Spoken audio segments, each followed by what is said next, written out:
திருநாவுக்கரசு அவர்கள் எழுதிய சுயமரியாதை இயக்க வரலாறு நூல் வெளியீட்டு விழா ஆசிரியர் கி வீரமணி வெளியிட ஆராசா பெற்றுக் கொள்கிறார். வரும் சனிக்கிழமை காலை 10 மணிக்கு கலைஞர் அரங்கம், அண்ணா அறிவாலயம். இந்தியா அந்த இந்தி படிக்கிறது கோயிலு இதை பத்தி தான் அவர் பேசுறாரு கண்டி. வேற எதுவுமே தமிழ்நாட்டு மக்களுக்கு நிதி கம்மியா தராங்க அதை பத்தி பேச மாட்டாரு. அந்த கோயில் சம்பந்தம் இந்திய வர வைக்கணும் தமிழ்நாட்டுக்கு. இந்திய வர வைக்கிறதுக்கு நீ யாருடா நான் விருப்பப்பட்டா படிக்கிறேன், எனக்கு வேணும்னா நான் படிக்கிறேன், நீ என்ன திணைக்காத. நான் என்ன கேட்குறேன்னா, இப்போ நாங்கள் தமிழ்நாட்டிலேருந்து பிரதமர் ஆயிரம்னு வச்சுங்க, தமிழ் மொழியை மகாராஷ்டிராவில் தமிழை நீங்கள் கற்க வேண்டும் அப்படின்னு நாங்கள் சொன்னால் நீங்கள் ஏற்றுவீங்களா? தமிழ்ல பார்த்து என்ன எழுச்சமாயினா எந்த உதவியும் செய்ய மாட்டாங்க. அவனு இந்தியையே பாடமாக கொண்டிருக்கின்ற, தாய்மொழியாக கொண்டிருக்கின்ற வட மாநிலங்களிலிருந்து குழந்தைகளும் இளைஞர்களும் உடல் உழைப்பிற்காக மற்ற மாநிலங்களை தேடி செல்லும் நிலைமை எதற்காக வருகிறது? நாங்கள் இன்னும் ரத்தம் இன்னும் கொழுந்துனா தமிழ்நாடே வேற மாதிரி ஆகிடும், இல்லை இந்தியாவே வேற மாதிரி ஆகிடும்.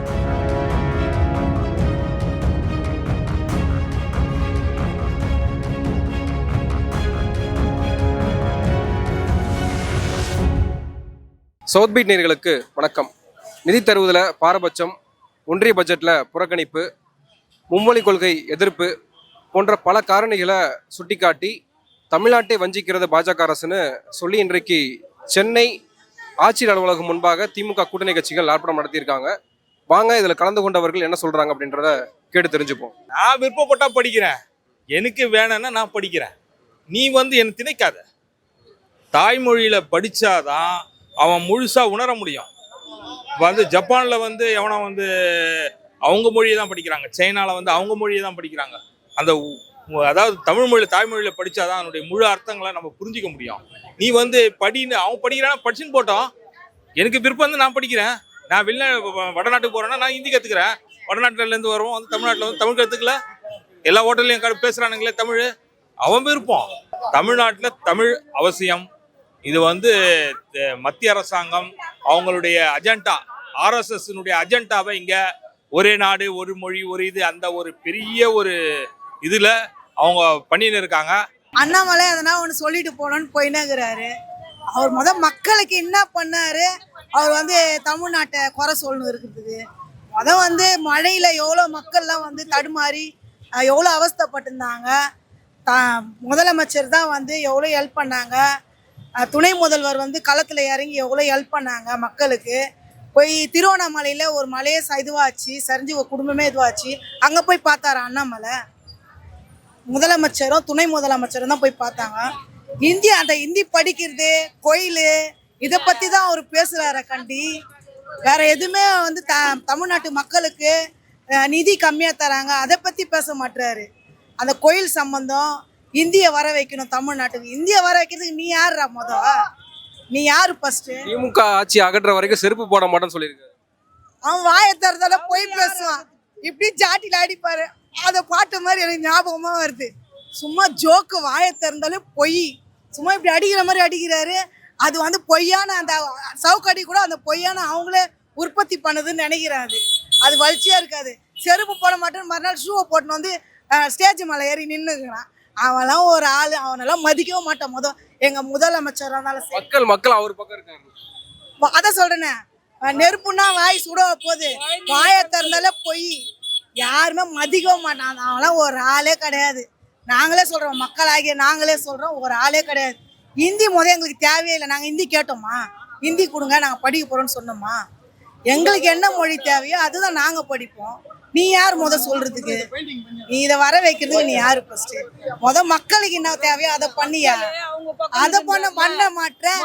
ஸ்கூலுக்கு ஹிந்தி வர வைக்கணும், படிக்கணும், கொள்ளணும்னா தமிழ்நாட்டில் இருக்கிறோம், தமிழை தான் நாங்கள் படிப்போம். இந்தியை நாங்கள் குறை சொல்லல, அது இந்தியை ஃபுல்லாகவே நாங்கள் பேசணுன்ட்டு நீ சொல்லக்கூடாது. அதை நீ யார் சொல்றதுக்கு?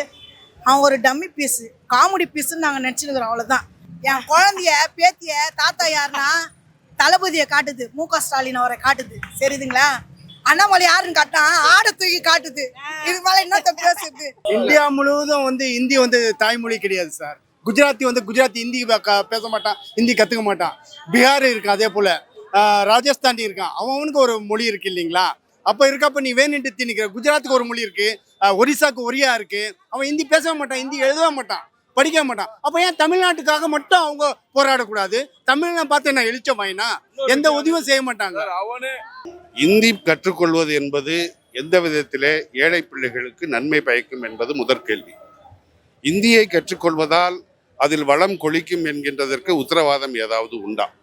அப்படி இருந்தால் இந்தியையே பாடமாக கொண்டிருக்கின்ற, தாய்மொழியாக கொண்டிருக்கின்ற வட மாநிலங்களிலிருந்து குழந்தைகளும் இளைஞர்களும் உடல் உழைப்பிற்காக மற்ற மாநிலங்களை தேடி செல்லும் நிலைமை எதற்காக வருகிறது?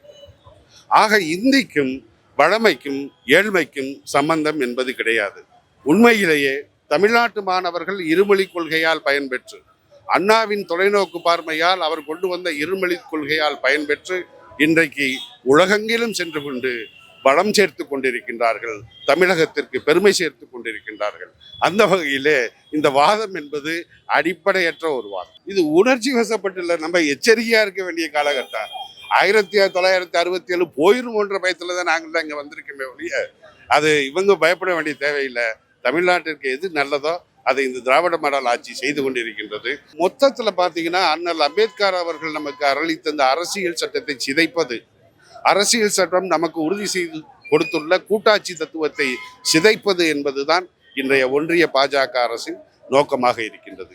அவர்களை பொறுத்தவரை அதிகாரம் எல்லாம் அங்கே மையத்திலே குவிக்கப்பட வேண்டும், மாநிலங்கள் எல்லாம் அதிகாரமற்ற ஒரு சிறு அலுவலகங்களாக இயங்க வேண்டும் என்பதுதான் அவர்களுடைய நோக்கம். அவர்கள் சொல்லுகின்ற திட்டங்களை செயல்படுத்த வேண்டும். இவர்களை இயக்குவது நாக்பூரில் இருக்கின்ற RSS என்கின்ற அந்த இந்துத்துவ அமைப்பு. ஆக இந்த நாட்டை, இந்திய நாட்டின் அனைத்து மாநிலங்களையும் இந்துத்துவ அமைப்பான RSS அது ஆள வேண்டும் என்பதற்காக இன்றைக்கு அதனுடைய அந்த கிளையாகிய பாஜக வழியாக இன்றைக்கு RSS இந்த திட்டங்களை செயல்படுத்தி கொண்டிருக்கின்றது. இது வேறெங்கு நடைபெற்றாலும் தமிழ்நாட்டில் நடைபெறப் போவது இல்லை. எல்லா கட்சிகளும் ஒரு பக்கம் நின்னாலும் கூட நாங்க ஒரு பக்கம் நின்று, மக்கள் பக்கம் நின்று நாங்க களமாடுறோம் அப்படின்னு அண்ணாமலை சொல்றாரு. மக்கள் பக்கம் நிக்கிறாங்கன்னு சொல்றாருல்ல. மக்கள் யார் பக்கம் நிற்கிறார்கள் இங்கே கூட்டத்தை பார்த்தாலே தெரியும். சரிங்களா? அவர் எந்த மக்களை பற்றி சொல்றாருன்னு தெரியல. தமிழ்நாட்டை தாண்டி போனால் இந்தி தெரியலைன்னா கழிவறையை பயன்படுத்த முடியாதுன்னு சொல்றாரு. இவரும் தமிழ்நாட்டை தாண்டி போயிருக்காரு. ஒரு பேட்டியில இவரும் சொல்லியிருக்காரு எனக்கு இந்தி தெரியாதுன்னு சொல்லியிருக்காரு. இவர் என்ன வேலை பார்த்தாருன்னு எனக்கு தெரியல. கழிவறையில வேலை பார்த்தாரா இல்லை காவல்துறையில வேலை பார்த்தாருன்னு எனக்கு தெரியல. அரசு பள்ளி மாணவர் யாரும் இந்தி கற்றுக்கூடாதுன்னு சொல்லவே இல்லையாங்க. இப்போ மத்திய அரசு நடத்துகிற ஸ்கூல்லாம் பாருங்க, தமிழ் டீச்சரே இல்லை. தமிழ் டீச்சரும் 0ல இருக்காங்க. புரியுதுங்களா?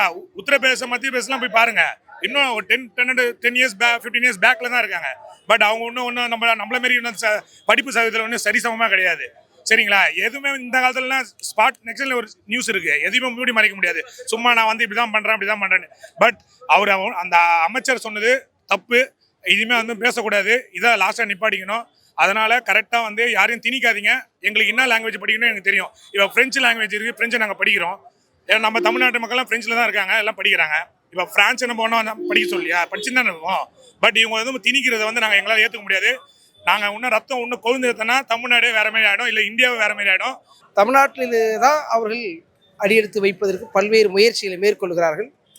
அந்த அவர்கள் நினைக்கின்ற திட்டங்களும் செயல்களும் நடைமுறைப்படுத்த முடியாமல் தவிக்கிறார்கள். அதனால் இது போன்ற நெருக்கடிகள் எல்லாம் கொடுத்து மக்களை திசை மாற்றம் செய்யலாம் என்ற எண்ணத்தோடு இப்போ மும்மொழி கொள்கையை சொல்றாங்க இல்லையா, இந்தி திணிப்புன்னு சொல்றாங்க. இப்போ மும்மொழி கொள்கையை பொறுத்த வரைக்கும் ஏற்கனவே என்ன பிரச்சனை அப்படின்ற ஒரு கேள்வி எழுப்புறாங்க. நாங்கள் முன்மொழி கொள்கையில ஏற்பதற்கு எங்களிடம் நிறைய சான்றுகள் இருக்கு. இந்தி திணிப்பை நாங்கள் ஒருபோதும் ஏற்றுக்கொள்வது இல்லை. பொதுவாக இருக்கிற மொழி ஆங்கிலம். இந்தி பேசுகிறவர்களுக்கும் ஆங்கிலம் பொதுவானது, தமிழ் பேசுகிற எங்களுக்கும் ஆங்கிலம் பொதுவானது. இது பொதுவான மொழியை பிரதானப்படுத்துங்கள் தான் நாங்கள் சொல்கிறத தவிர எங்களுக்கு அது சாதகமாகுது. அவர் ஒரு நிலை பட்சத்தோடு செய்யக்கூடியது. இந்தி ஒரு தரப்பு பேசக்கூடியது, நான் பேச மாட்டேன். ஆனால் நான் பேசினா அவருக்கு சாதகமாக அமையாது. ஆனால் ஆங்கிலன்றது அவருக்கும் பொது, எனக்கும் பொது. நாங்கள் 2 பேரும் ஒன்று சேர்ந்து அதை வரவேற்கலாம். பிரைவேட் ஸ்கூலில் மாணவர்கள் படிக்கிறாங்க, ஆனால் அரசு பள்ளியில் மாணவர்கள் மட்டும் ஏன் படிக்கக்கூடாது, ஏழை எளிய மாணவர்கள் ஏன் படிக்கக்கூடாதுன்னு கேட்குறாங்க. நான் என்ன கேட்குறேன்னா, இப்போ நாங்கள் தமிழ்நாட்டிலேருந்து பிரதமர் ஆயிரம்னு வச்சுங்க, தமிழ் மொழியை மகாராஷ்டிராவில் தமிழை நீங்கள் கற்க வேண்டும் அப்படின்னு நாங்கள் சொன்னால் நீங்கள் ஏற்றுக்குவீங்களா சொல்லுங்கள். அதை நீங்கள் நடைமுறைப்படுத்துங்க, உங்கள் ஸ்கூல்லலாம் தமிழை கற்றுத்தர சொல்லுங்கள் அப்படின்னு நாங்கள் சொன்னால் நீங்கள் ஏற்றுக்குவீங்களா? அப்படி ஒரு நிலை வந்தால் அப்போ முடியாதுல்ல. அப்போது இது எப்படி எதிரும் புதிரமாக இருக்குன்னு சொல்லுவீங்களா? அதே எதிரும் புதிரம் தான் இப்பொழுது இருக்கிறது. நாங்கள் தமிழை நேசிக்கிறோம், ஆங்கிலத்தை கற்க விரும்புகிறோம். எங்களுக்கு ஆங்கிலம் கற்றுத்தாருங்களா, ஏன் உங்களுக்கு என்ன தயக்கம்? இங்கிருந்து இப்போ பிரதமர் அமெரிக்கா போனார்ல, போகும்போது அங்கே என்ன பேசினாரு? இங்கே ஆங்கிலத்தில் பேச முடிஞ்சுது அவரால். ஹிந்தி பேச வேண்டியது தானே? ட்ரம்ப்டுக்கு புரிஞ்சிருக்குமா? புரிஞ்சிருக்காதுல்ல. அப்போது இதுதான் இங்கே தேவை. ஆங்கிலம் என்பது உலகளாவிய மொழியாக இருக்கிறது, பறைசாற்றப்பட்டிருக்கிறது. ஹிந்தின்றதோ தமிழ்ன்றதோ ஒரு மாநிலத்தை சார்ந்து இருக்கிறது. இப்போ ஹிந்தி வந்து கிட்டத்தட்ட ஒரு 5 மாநிலங்களில் தான் இருக்கும். ஆனால் தமிழ் வந்து ஒரு மாநிலம் தான் இருக்குது. மலேசியாவில் இருக்குது, சிங்கப்பூர் இருக்குது, பெருவாரியாக பேசுகிறாங்க. ஆனால் ஒரு மாநிலம் சார்ந்து தமிழ் இல்லை. அதனால் எங்களுடைய கலாச்சாரம் எங்களுக்கு தேவைன்றோம். நீங்கள் ஆங்கிலத்தை பொதுமொழியாக அறிவிங்களா, ஏன் வேணான்றீங்கன்னு கேட்குறேன். அண்ணாமலை வந்து மக்கள் எங்க பக்கம் இருக்காருன்னு சொல்றாங்கல்ல, அது எப்படி பார்க்குறீங்க? அண்ணாமலையோடு இருக்கிறவங்களே வந்து நிறைய பேர் எங்கள் பக்கம் தான் இருக்கிறாங்க. அந்த மும்மொழி கொள்கையிலேயே எதுக்குறாங்க. அது அவருக்கு அண்ணாமலைக்கு தெரியாது. இந்த போராட்டத்தை பார்த்தாலே இந்தி உள்ளே வராது. ஏன்னா இந்தி வந்து நமக்கு அவசியம் கிடையாது. நமக்கு நம்ம தாய்மொழி தான் ரொம்ப முக்கியம். அதனால் எப்போவுமே நம்ம தாய்மொழிக்கு தான் நமக்கு மரியாதை உண்டு. இந்தியை கற்று நம்ம என்ன பண்ண போகிறோம்? எல்லா ஊர்லேயுமே இந்தினா தமிழ்நாட்டிலேயும் இந்தியை எடுத்துன்னு வரணும்னு அவங்க முயற்சி பண்ணுறாங்க. இது நடக்காது. இந்த மக்கள் ஒத்துக்க மாட்டாங்க. எதற்கெடுத்தாலும் மோடி தான், பாஜக தான் காரணமா அப்படின்னு கேட்குறாங்க. 100% உண்மை. தமிழகத்துக்கு வர வேண்டிய பணத்தை ஏன் கொடுக்கல? இதுவரையில் தமிழகத்திற்கு சரியான நிதி உதவி செய்திருக்கிறாங்களா? இப்போ எங்கள் தலைவர் செல்வப்பிறந்தகை அவர்கள் சொல்லியிருக்கிறார், தலைவர் அருமை தலைவர் இளந்தலைவர் ராகுல் காந்தி அவர்கள் சொல்லியிருக்கிறார், நீங்கள் இந்த தமிழகத்திலே மழையால் வெள்ளத்தால் புயலால் பாதிக்கப்பட்ட பொழுது இந்த பிரதம மந்திரி ஒரு வார்த்தை கூட பேசவில்லை. மணிப்பூரிலே பல ஆயிரக்கான மக்கள் கற்பழிக்கப்பட்டார்கள், கொலை செய்யப்பட்டார்கள், இனவாதம் நடந்தது. அதற்கு இன்று வரையிலே அங்கு சென்று பார்க்காத ஒரே பிரைம் மினிஸ்டர் இந்த உலகத்திலே அவராக தான் இருக்கணும். காங்கிரஸை பொறுத்தளவுக்கு அன்னை இந்திரா காந்தியும் சரி, தலைவர் ராஜீவ் காந்தியும் சரி, அன்னை நரசிம்மராவிலிருந்து மன்மோகன் சிங் வரையிலே தேர்தல் என்பது மக்களுடைய தீர்ப்பை பொறுப்பை ஏற்றுக்கொள்வார்கள். அதற்கு பின்பு அனைவரையும் சமமாக பார்வைத்தான் பார்த்தார்களே ஒழிய ஒரு கண்ணில் வெண்ணெய் ஒரு கண்ணில் சுண்ணாம்பு வைத்து அவர்கள் என்றுமே பார்த்ததில்லை என்பதற்கு பல உதாரணங்கள் இருக்கிறது.